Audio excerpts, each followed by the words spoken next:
Traders, what a blessing day. 30th of November, last trading day of the month. Bank amazing profit. We just had another beautiful short trade on EURUSD.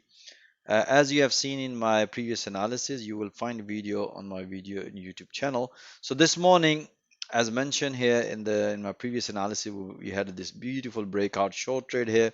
We have taken all these pullbacks even after the news. Market came back and retest.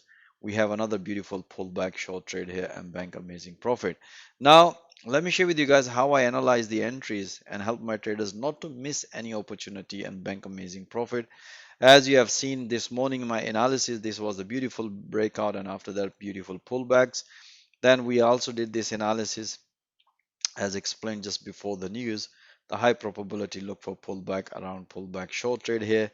And I also did another analysis, the another safest way if you want to let the market break and take a short trade and bank amazing profit. You can see here, this is we basically constantly updating our analysis and helping trader not to miss any opportunity. So guys, if you want to see those analysis in real time with the live audio commentary support, and if you would like to learn forex trading in a real time environment, most welcome. Join our fast growing today community, guys. Have a nice day and all the best.